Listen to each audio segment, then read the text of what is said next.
Nós vamos ministrar ao longo do mês de julho o Sermão do Monte, Mateus capítulo 5, 6 e 7. Nós vamos ler Mateus capítulo 5, do versículo 1 até o versículo 12. E eu gostaria que os irmãos participassem. Eu leio os versículos ímpares, os irmãos leem os versículos pares. Leiamos. Jesus, vendo a multidão, subiu a um monte e, assentando-se, aproximaram-se dele os seus discípulos. 2.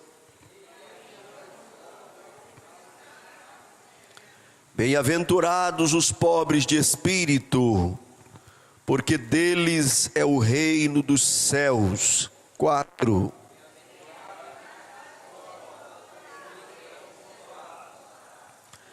Bem-aventurados os mansos, porque eles herdarão a terra. 6.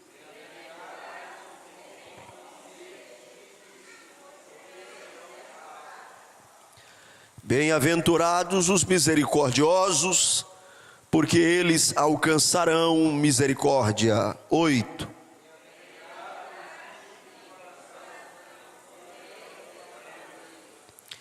Bem-aventurados os pacificadores, porque eles serão chamados filhos de Deus. Versículo 10.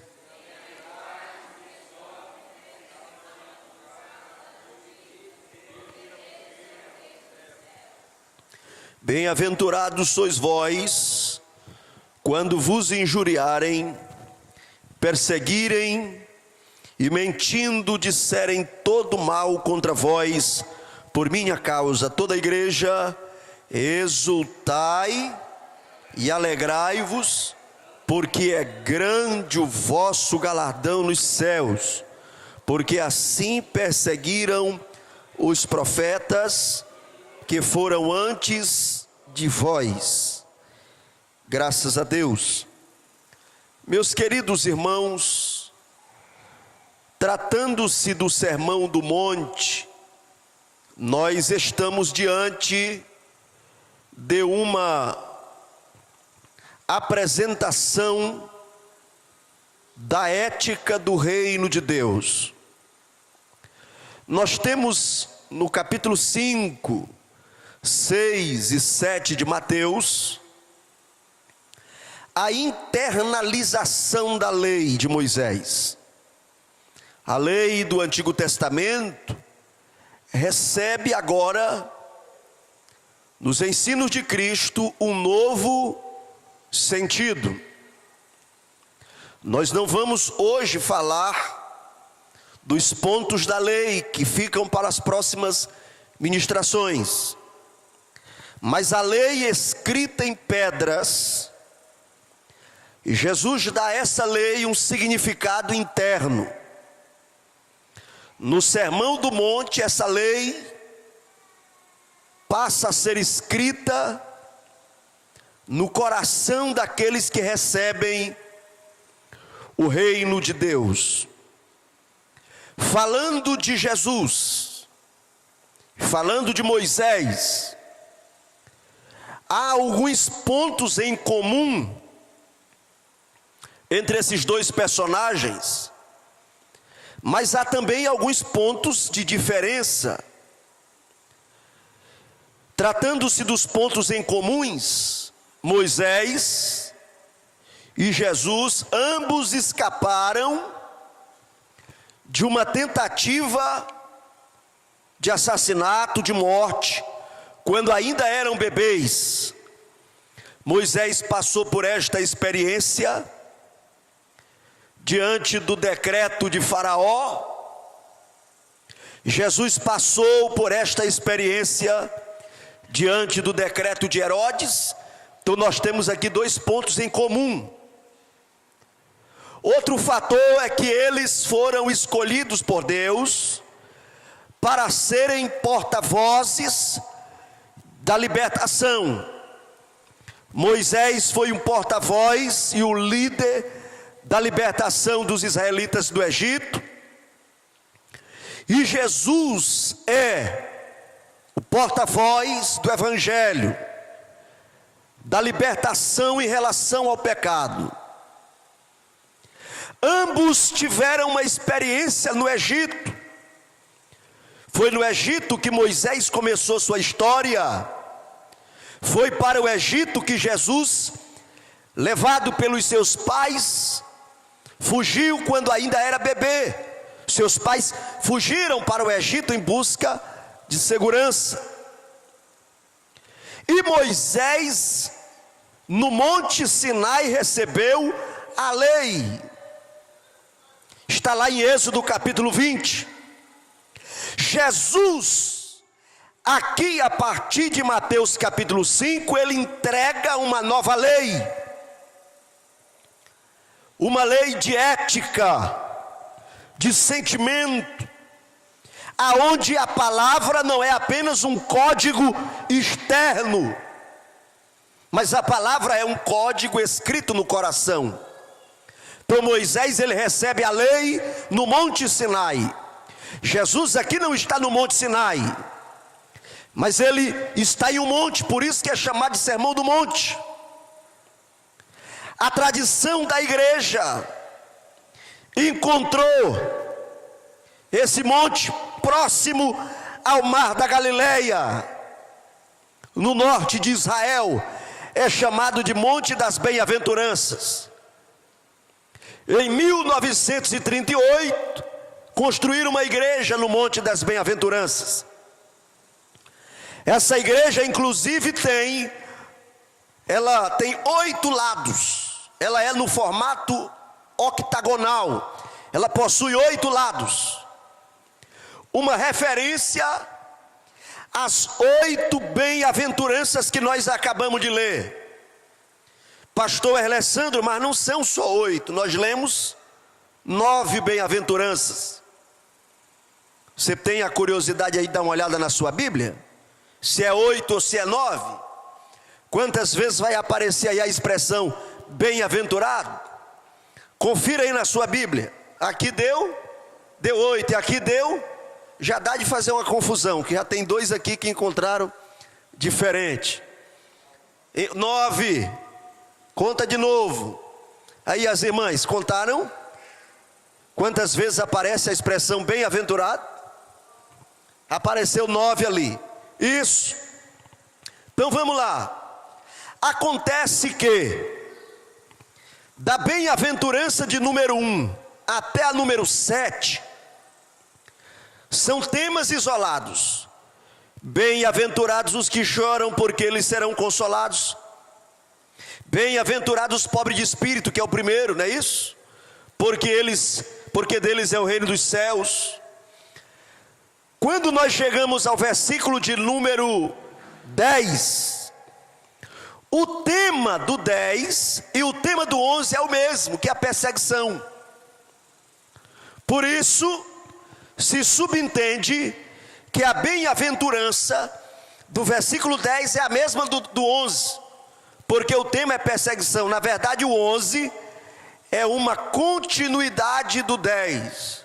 Por isso, os estudiosos concordam que são 8 bem-aventuranças. Quem entendeu até aqui, diga amém. Aleluia.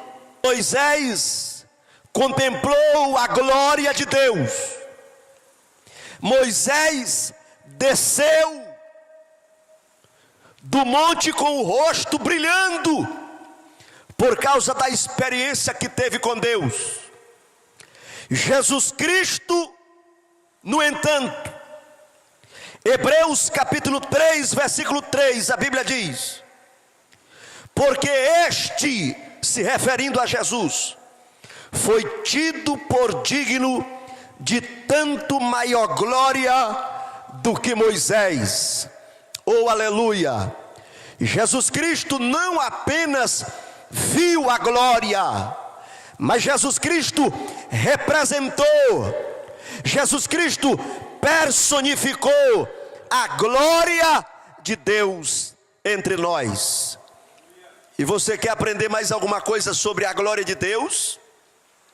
Em João capítulo 17, Jesus Cristo fazendo a sua oração sacerdotal, ele disse: Pai, a glória que tu me deste, eu dei a eles, para que eles sejam um, como eu e tu somos um. Oh, glória a Deus! Moisés apenas viu a glória, teve uma experiência passageira com a glória, mas Jesus Cristo trouxe a glória de Deus do céu para a terra e dividiu, repartiu, compartilhou a glória com a igreja. E se você é crente, quem é crente aqui me dá um sinal. Se você é crente, se você é salvo, se você é perdoado, se você faz parte do corpo de Cristo, a glória de Deus também foi repartida com você. A glória de Deus também foi repartida com você. Os obreiros concordam assim, amém? Os irmãos concordam assim, as irmãs concordam assim. A glória de Deus foi repartida com a igreja. Por isso Jesus é superior a Moisés. Vamos entrar aqui nas bem-aventuranças. O versículo 2, leia aí na sua Bíblia, o versículo 2, Mateus 5:2, como é que diz? E ele, abrindo o quê? Abrindo a sua boca, ensinava-os dizendo, parece uma redundância, como é que vai ensinar se não abrir a boca, pastor Erlessandro? Isso é uma informação desnecessária. Não, não é. Porque tratando-se de Jesus, por muitas vezes ele ensinou com o silêncio. Quando os acusadores queriam apedrejar a mulher, lá em João capítulo 8, Jesus Cristo em silêncio escrevia na terra. Diga comigo assim: o meu Jesus ensinou com palavras, mas também ensinou com o seu silêncio. Amém ou não amém? Lucas capítulo 23, versículo 9. Jesus estava sendo interrogado, mas não respondeu palavra alguma. Por que em algumas ocasiões, perante Herodes, Jesus Cristo não abriu a sua boca para responder? Sabe por quê? Porque existem ocasiões que o silêncio é a resposta de Deus para a rebeldia humana. O silêncio é a resposta de Deus para a rebeldia humana. Tem pessoas que criticam o movimento pentecostal, espiritual. Ah, mas eu nunca recebi uma palavra assim, eu nunca senti isso. Eu nunca ouvi Deus falando comigo. Eu acho que quem diz que Deus fala está mentindo. Teve uma alucinação. Eu nunca tive essa experiência. Talvez seja o silêncio de Deus como resposta à rebeldia humana.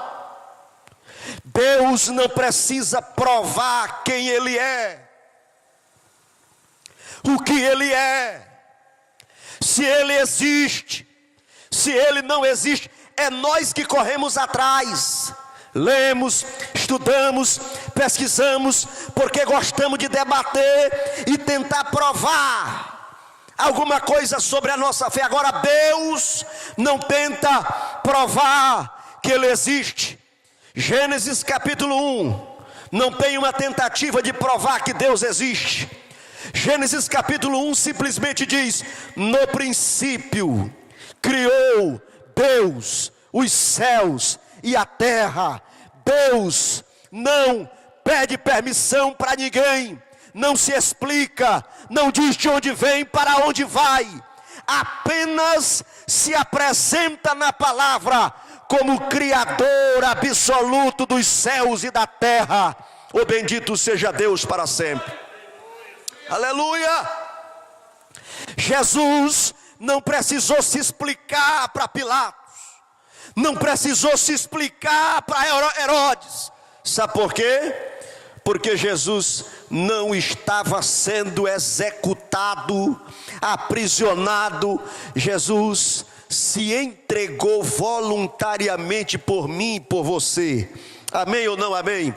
Isaías 53:7, a Bíblia diz: ele foi oprimido e afligido, mas não abriu a boca. Como um cordeiro foi levado ao matadouro, e como ovelha muda perante os seus tosqueadores, ele não abriu a boca. O silêncio de Jesus não era ausência de condição de responder. O silêncio de Jesus era o preparatório para o brado de vitória. Lá na cruz, ele bradou, e nós continuamos ouvindo esse brado até hoje. É o brado que continua pela eternidade. Ele declarou em alto e bom som: está consumado. Satanás tentou removê-lo da sua missão. Quando ele ainda era uma criança, Herodes determinou a morte dos meninos. Quando ele começou o seu ministério, Satanás tentou induzi-lo ao suicídio, para que ele se jogasse do pináculo do templo. Tudo isso tentando tirar Jesus da sua missão. Mas Jesus nos amou tanto. Quem aqui tem consciência que Jesus te amou? Oh, glória a Deus. Oh, glória a Deus. Você se sente amado por Jesus? Aleluia. Vamos adorá-lo a Ele esta noite, porque nós sabemos que Ele nos amou. Ele não precisou se explicar, porque o seu amor, mesmo em silêncio, ecoa pela eternidade. Oh, glória a Deus. Oh, glória a Deus. Satanás tenta deter, tenta paralisar a igreja, paralisar a senhora, paralisar o senhor que está aqui nesta noite, mas nós continuamos, porque ele venceu a batalha, venceu a morte, venceu a cruz, venceu o inferno, porque ele nos amou. Amém ou não amém? Então Jesus ensinava em silêncio, e aqui nesta ocasião o escritor diz: abrindo a boca os ensinava, dizendo, versículo de número 3, a primeira bem-aventurança. Vamos ler, versículo de número 3, toda a igreja, vou contar até 3 e vocês leiam. 1, 2, 3.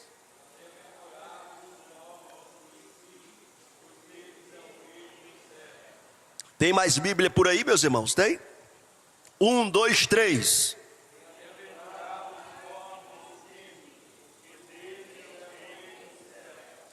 Amém. Tem algumas Bíblias que traduz a expressão bem-aventurado por feliz. Feliz é o pobre de espírito, porque deles é o reino dos céus. Outras traduzem pela palavra abençoado. E é a melhor tradução que existe aqui, é abençoado. Porque essa bem-aventurança aqui, irmãos, não é simplesmente uma condição de felicidade. Essa bem-aventurança aqui, ela é um resultado da presença da bênção de Deus na vida do crente. Essa palavra no hebraico é achar, e no grego é makarios, que significa um movimento em direção a algo. Movimento. Olha o original, o sentido original da palavra. Todas essas bem-aventuranças que você leu aí, as 8, ou que seja 9 vezes aparece a palavra, a expressão bem-aventurados. Eu expliquei que a nona é uma continuidade da oitava, mas aparece 9 vezes.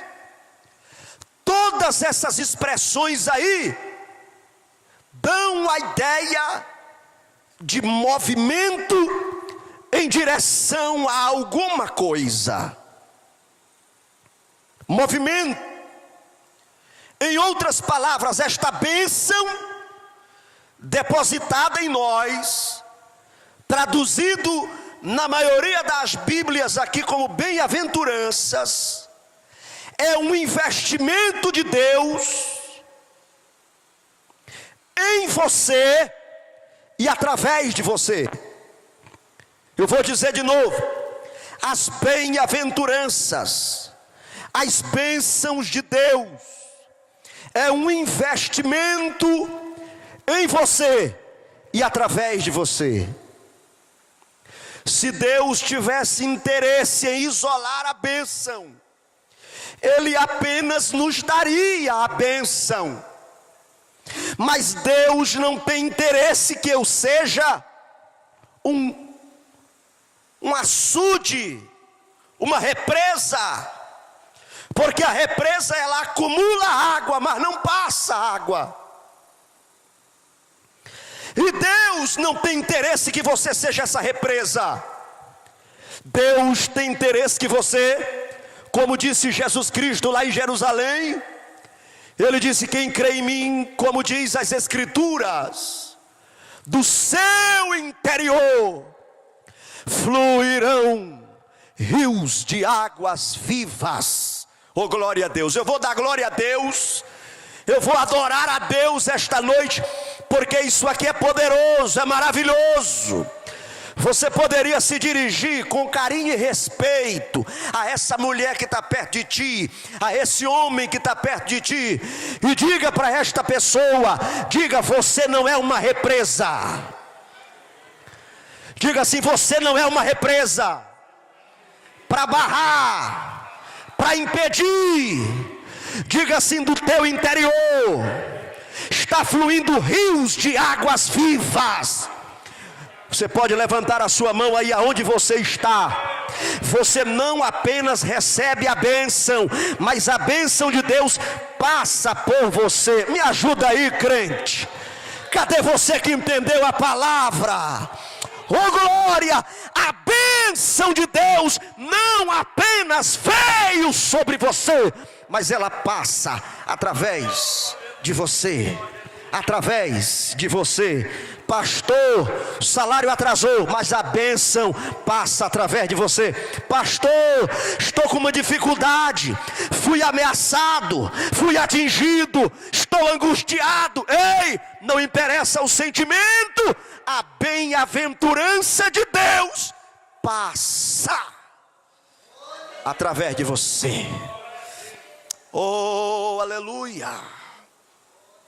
Oh, glória a Jesus! Glória a Deus! Bem-aventurança é movimento, é algo dinâmico, não é algo estático. Nem no hebraico, nem no grego, não se trata de algo assim para você pegar, esconder, passar o cadeado. Não, a bem-aventurança aqui é um movimento na sua vida, em você e através de você. Primeira bem-aventurança, versículo 3: bem-aventurados os pobres de espírito. Alguns estudiosos do passado disseram que era pobreza intelectual. A Igreja Católica exige dos seus ministros, dos seus sacerdotes, voto de pobreza material, porque eles entendem que essa pobreza, ou alguns entenderam que essa pobreza aqui é a pobreza financeira. Mas o texto está dizendo: bem-aventurados pobres de espírito.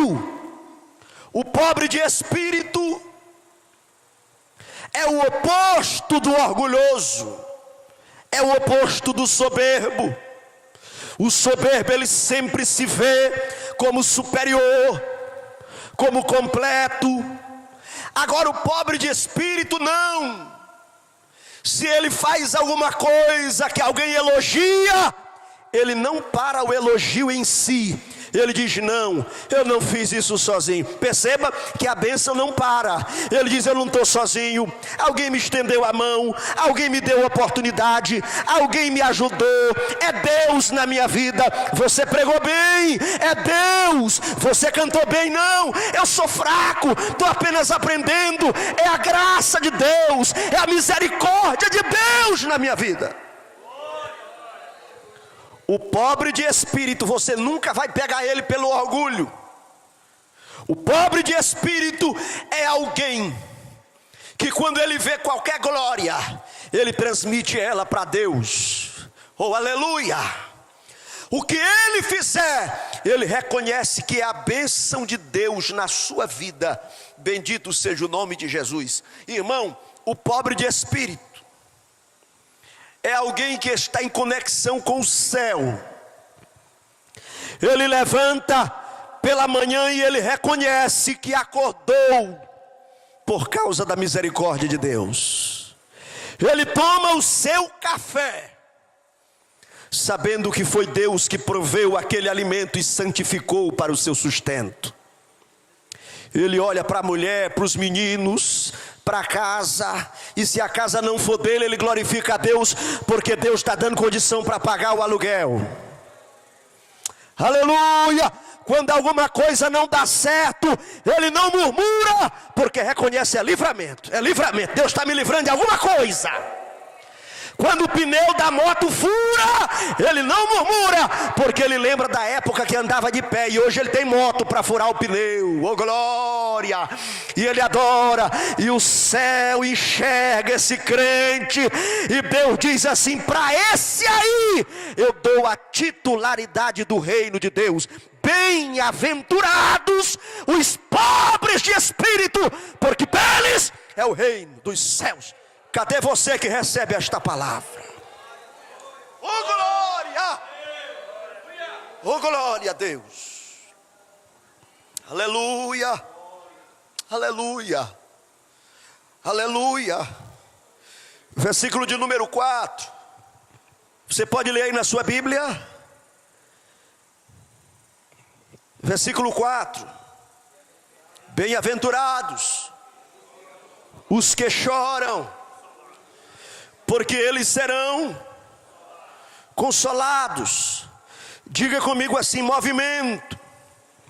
Mais uma vez, movimento em direção a uma dimensão de justiça. Aleluia. Esse versículo aqui não é sobre qualquer choro. Tem gente que chora de raiva, chora de inveja. Tem gente que chora porque ainda não se vingou. Mas este choro aqui é o choro dos justos. É o choro de quem já enfrentou o desprezo por amor a Cristo. Fique muito atento, fique esperto, fique esperta. Se o mundo te curte, te aplaude, fique esperto. Se esse mundo te aplaude, se esse mundo apoia alguns atos seus, assim de uma forma que você, que lugar legal, todo mundo me apoia, a tua fé não incomoda ninguém. Você nunca chorou por causa da justiça de Deus, para servir a Deus, para fazer a vontade de Deus, por causa da renúncia que Deus exige. Tenha muito cuidado. Talvez você não está vivendo o evangelho que Deus quer que você viva.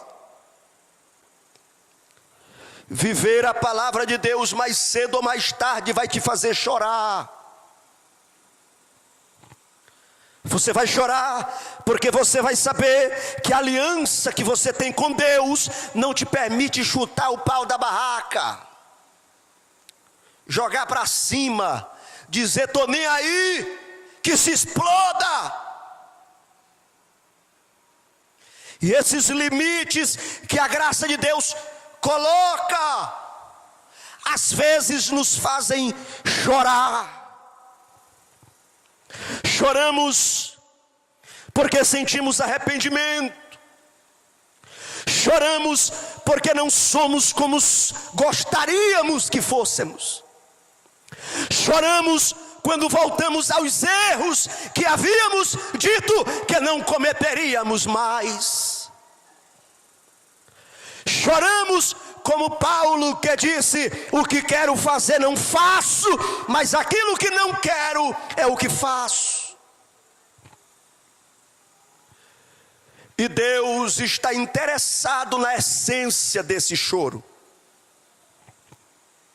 Porque quando você chora para Deus, você está sendo lapidado por Deus.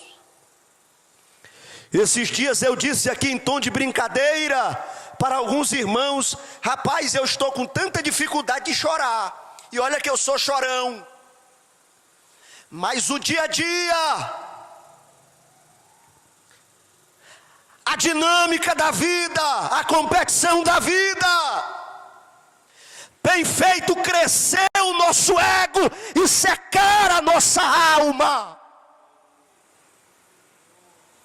Mas eu quero declarar nesta noite que existe uma bênção em vidas que se derramam na presença de Deus, que choram para Deus, que choram na presença de Deus, que choram em sinceridade perante Deus.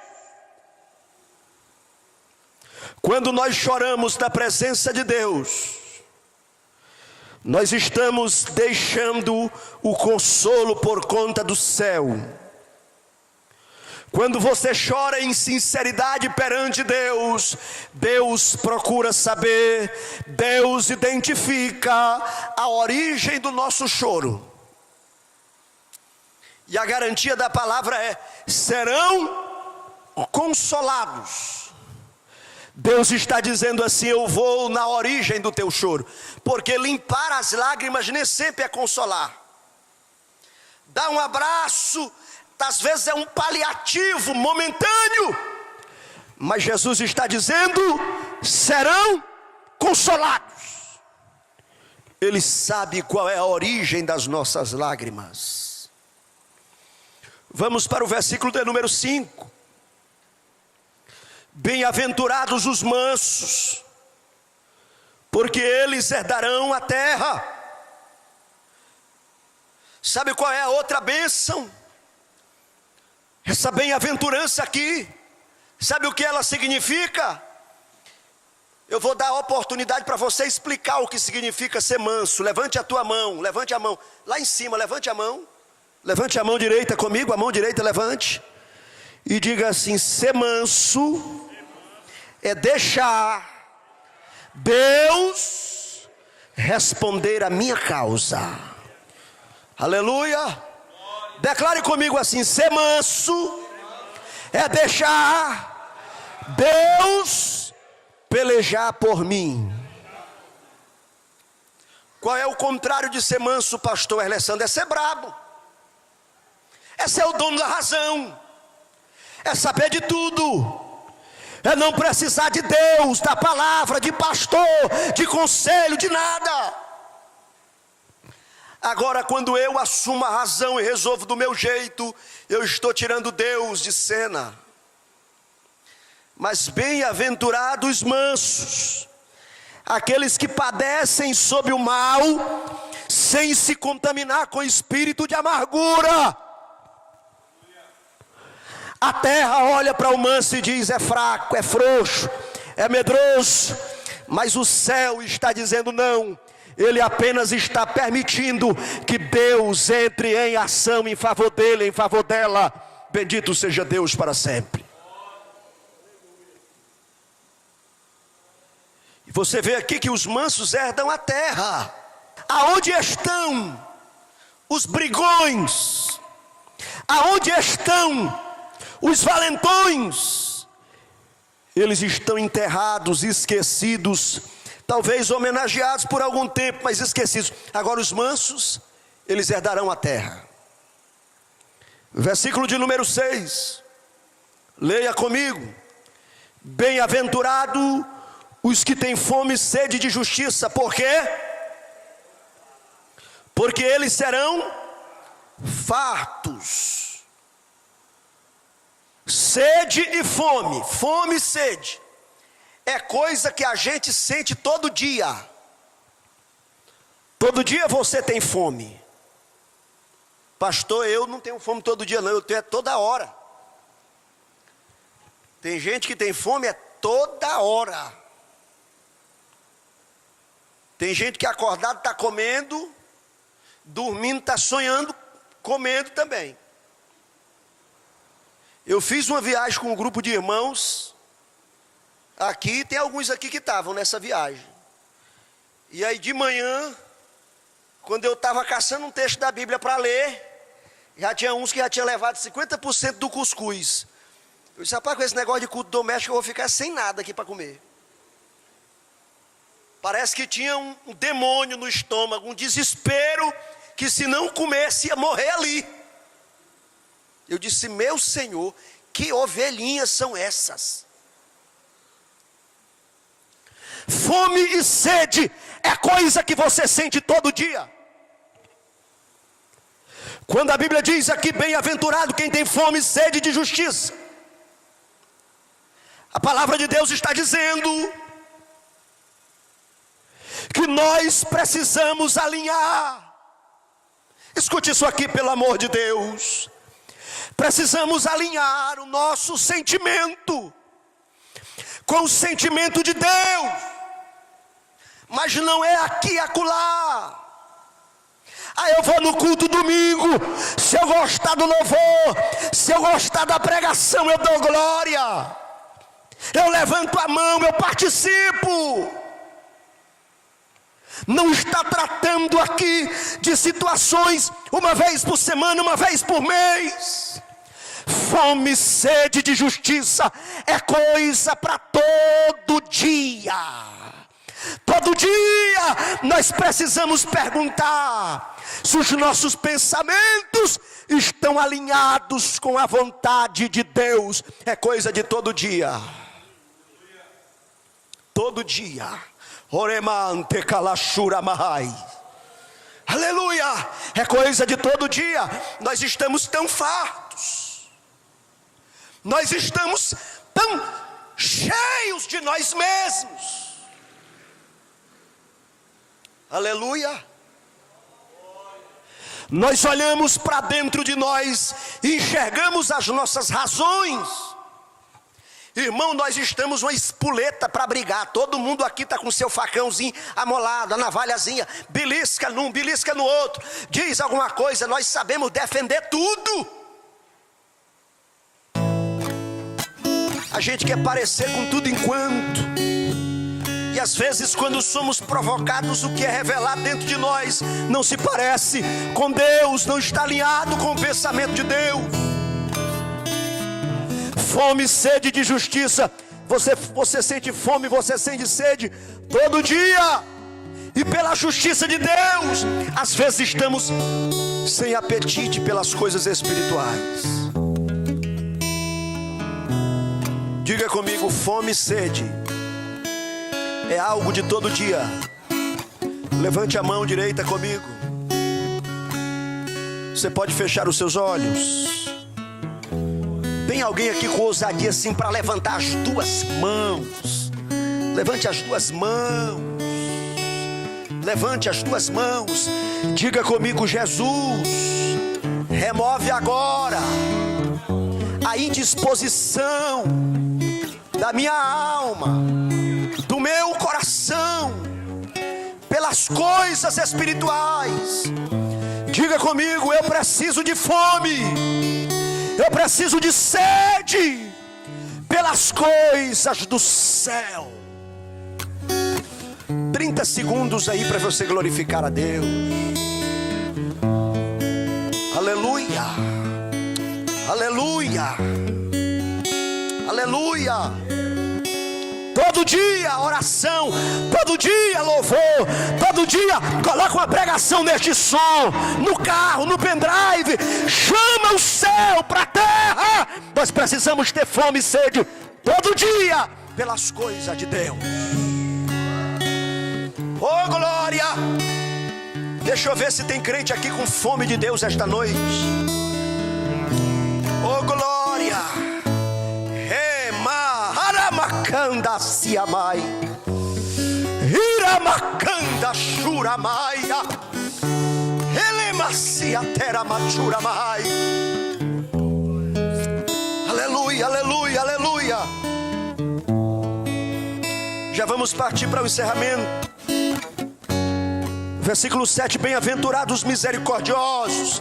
Diga comigo, misericórdia é algo que eu recebo todo dia.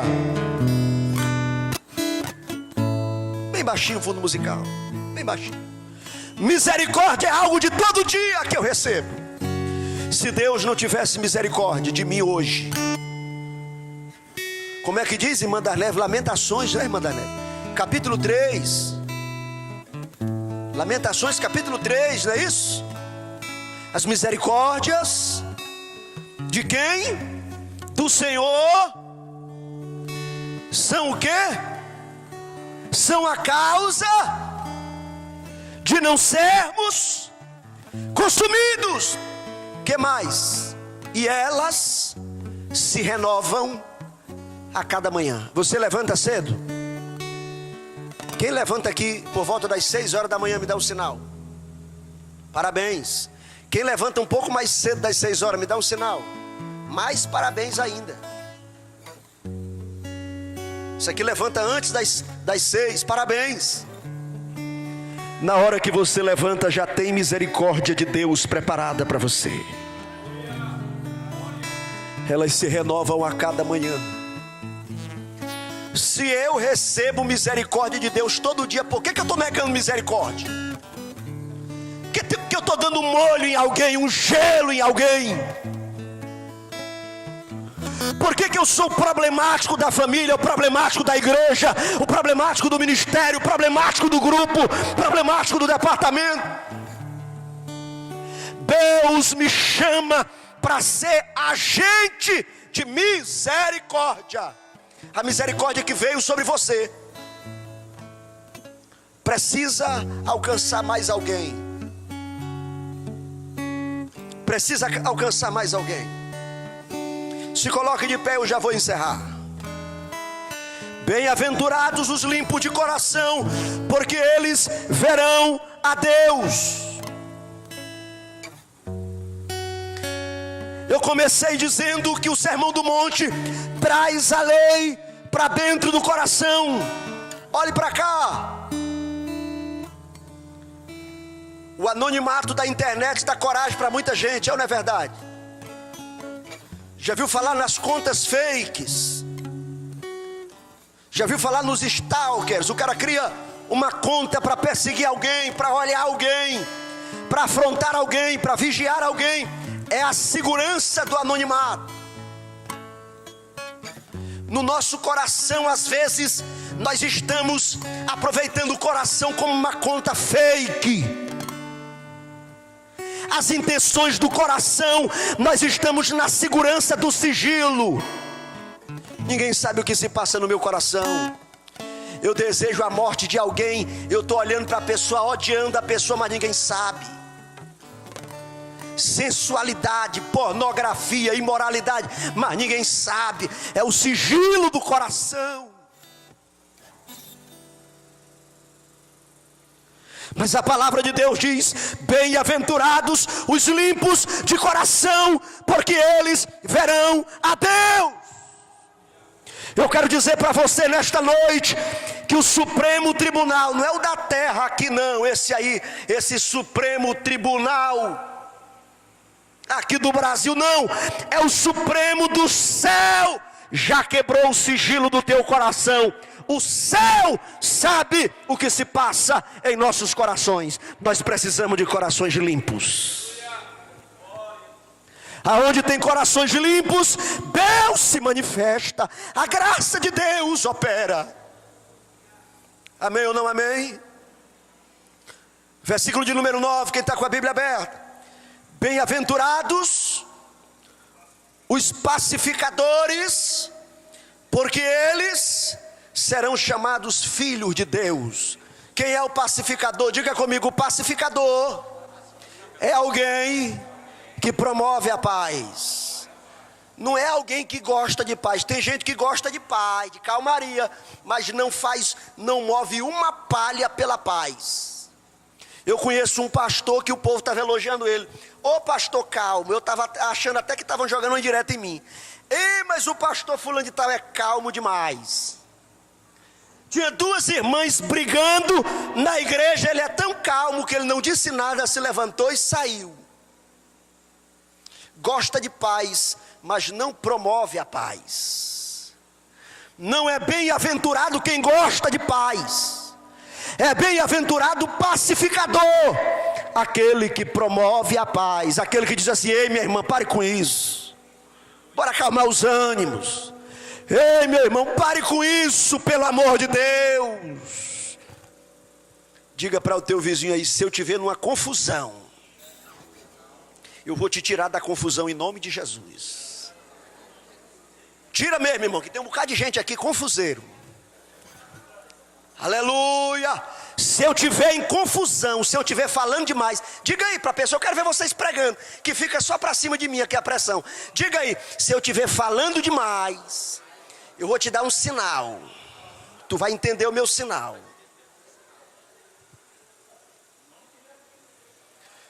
Teve um marido que combinou com a esposa que ela falava demais. Ele disse assim: meu bem, na hora que eu ver que tu está se exaltando na conversa, eu vou temperar a garganta. Ele chegou em casa com a garganta inflamada e não alterou nada. Promover a paz. Guarda o facão, guarda a espada, guarda a gasolina. Promova a paz. Versículo de número 10. Bem-aventurados que sofrem perseguição por causa da justiça, porque deles é o reino dos céus. Versículo 11. Bem-aventurados sois vós, quando vos injuriarem e perseguirem, e mentindo disserem todo mal contra vós por minha causa. Versículo 12. Exultai e alegrai-vos, porque é grande o vosso galardão nos céus. Olha o tanto de coisa ruim que tem nesse versículo 10 e 11 aí, irmão. Perseguição, injúria, mentira. Mas qual é a resposta do crente? Olhe para cá que aqui eu encerro. Sabe qual é a resposta do crente? Sabe qual é a resposta da igreja? Levante a mão e diga comigo: exultai e alegrai-vos, porque é grande o vosso galardão nos céus. Oh, glória a Jesus. É grande o vosso galardão nos céus. Eu vou dizer de novo, eu sei que significa algo para você. É grande o vosso galardão nos céus. Por que Jesus fala em exultar e alegrar? Porque tem gente que alegra, mas não exulta. Alegria é um sentimento, exultar é demonstrar este sentimento. Está vindo perseguição?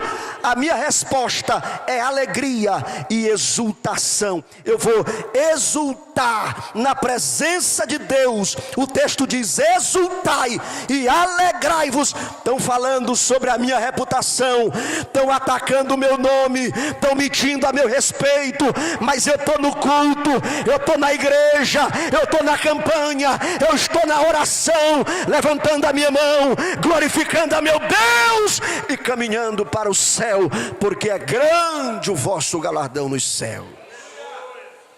Oh glória!